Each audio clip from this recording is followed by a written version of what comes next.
Kawhi Leonard has signed a 4-year max deal of $176.3 million to stay with the Clippers. Kawhi turned down his $36 million player option to become a free agent, but it was expected that he would stay in LA, of course, so Leonard is still recovering from a torn ACL that kept him out of the final 8 games of the playoffs, and he could miss some significant time in this upcoming season. So, Tim, I'll start with you. Are you surprised Kawhi signed this 4-year deal with the Clippers? I am surprised, George, because around the league, even in Vegas this past few days at Summer League, where I was until you traded off with me today, the expectation was Kawhi Leonard was going to sign a 1+1 and stay with the Clippers for this season at least and go back into free agency next year when he could sign a 5-year Supermax deal and make a lot more money. And even if he was just trying to maximize his revenue this summer, he could have opted in and signed an extension off of that, as our cap expert Bobby Marks laid out yesterday, and made a bunch more money doing it that way. So it is interesting he chose to pick this direction, but now he lines up with the same contract as Paul George. They both have player options in 3 years, and it gives the Clippers a lot more flexibility than I think anybody in the league really was expecting them to have coming out of this summer.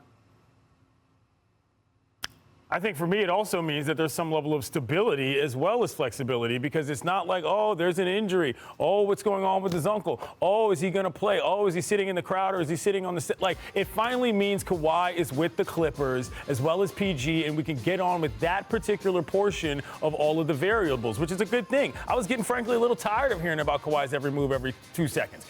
I'd like to think that he wanted to be with this team to some degree for a decent amount of time, and this shows that even if he opts out at the end, he's committed to the next couple years because he knows that he's got a rehab and he's got some guys there that are counting on him. Yeah, certainly that is great news for the Clippers organization. I don't think there's any question. By the way, an organization that hasn't had a ton of stability, more so recently, obviously, under Steve Ballmer, but historically we all know that that's the case. But it is interesting, Tim, because you did mention the 1+1, and Bobby Marks, as you pointed out, mentioned that. Do we have the tweet or do we have a graphic of what Kawhi's financial situation could have looked like? Because, again, here's what his extension is. You see the numbers there, 39, 42, 45, and 48 approximately, almost 49 in the last year of the deal.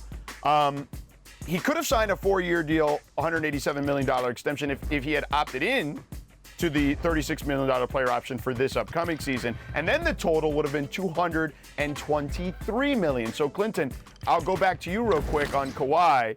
Do you think that just the injury played a factor in this? I do, and I think that probably plays a factor in psychologically, again, your rehab game. If you're thinking about contracts while you're trying to get your body together, I'm not a doctor, nor am I a capologist, as Bobby Marks, but I can tell you when your mind's on your money, your mind is not necessarily on your body in the same way. And listen, I realize we're arguing about tens of $1 million after the 150-plus mark. I understand that this is not necessarily, somebody who's picking for pennies here, but I do think it matters, and that's where the stability factor comes in. At some point, after guys like us are talking about him every single day, it's like, what, can we just do this so that I can get this done, and also so that my team understands what my commitment is. I think that's a big part of it for sure. Yeah, and certainly if you look around the NBA, the way this played out, the fact that everybody went on with their business and got their stuff done, it wasn't like teams were waiting like a couple years ago to see where Kawhi Leonard was going to go. So the expectation was one way or the other, as Clinton said, he was going to be in L.A. It's really just a matter of how he was going to decide to commit to his time. And this is a big thing for the Clippers. To get 3 years, as Clinton said, with stability there, it's a really big deal for them. Thanks for watching ESPN on YouTube. For live streaming sports and premium content, subscribe to ESPN+.